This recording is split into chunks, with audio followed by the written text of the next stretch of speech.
আমি আজকে বানাবো চাউমিন বানার জন্যে আমি আজ প্রথমবার চাউমিন বানাচ্ছি, তার জন্যে ভালো করে দেখবে, যদি কোনো ভুল টুটি হয় ধরিয়ে দেবে। চলো, প্রথমে কেটে নিয়েছি টমেটো, তারপরে কেটে নিলাম কাঁচা লঙ্কা কেটে নেবার পরে আমি পেঁয়াজটা কেটেছিলাম, কিন্তু পেঁয়াজ কাটার ভিডিওটা করা হয়নি, তার জন্য টমেটোর আর পেঁয়াজ আর এটা কেটে একটা প্লেটে রেখে দিলাম। রেখে দেওয়ার পরে চাউমিনটাকে আমরা সেদ্ধ করে নিয়েছি। আমি সেদ্ধ করে নেওয়ার পরে একটা কড়াই গরম তেল দিয়ে দিলাম। গরম হয়ে যাওয়ার পরে তেল দিয়ে দিলাম, রিফাইন তেল 2 চামচ, ওই চামচে দেওয়ার পরে ওই টমেটো লঙ্কা পেঁয়াজটা দিয়ে দিলাম। দিয়ে ভালো করে নাড়াচাড়া দিয়ে ভালো করে ভাজতে হবে, কিছুক্ষণ ভেজে নিতে হবে। তো পেঁয়াজটা যখন লাল লাল হয়ে যাবে আর লঙ্কাটা হালকা হালকা গাঢ় গাঢ় হয়ে আসলে ভেজে নেবার পরে তারপরে ওই পেঁয়াজে দিয়ে দিতে হবে হলুদের গুঁড়ো 2 চামচ হলুদের গুঁড়ো দেবে।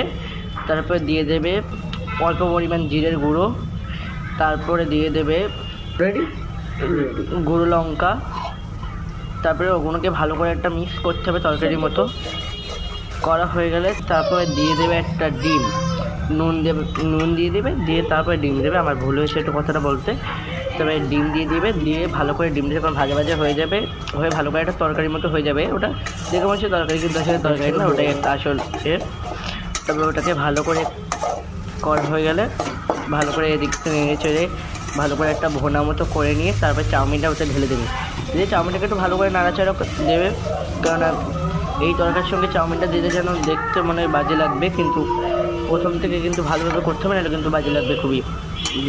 তা ভালো করে নাড়তে হবে। 2 চামচ দিয়ে আমরা 1 চামচ দিয়ে আমি তো করতে গিয়ে হাফ শিফট হয়ে গেছি, কারণ 2 চামচ দিয়ে ভালো করে নেড়ে ছেড়ে তারপরে ওতে দিয়ে দেবে সয়া সস। দেওয়ার পরে দিয়ে দেবে ভিনিগার, 1 চিমটি মতো ভিনিগার দিয়ে দেবে, অল্প করে সয়া সস দিয়ে ভালো করে নেড়ে ছেড়ে চাউমিনটাকে তুলে নেবার পরে আর যদি লবণ কম হয় লবণ দিয়ে দেবে। আমার লবণ কম লাগছিলো বলে আমি লবণ দিয়ে দিয়েছি। তবে চাউমিনটাকে নেড়ে ছেড়ে তুলে নেবার পরে সবাই মিলে বাড়িতে বসে একসঙ্গে খাও, খুব সুন্দর লাগবে। ভিডিওটা ভালো লাগলে লাইক অ্যান্ড সাবস্ক্রাইব করে দেবে। আর যদি মনে হয় যে ভিডিওতে অনেক কিছু ভুল হয়েছে তাহলে একটু কমেন্ট করে আমাকে ভুলটাকে ধরিয়ে দেবে।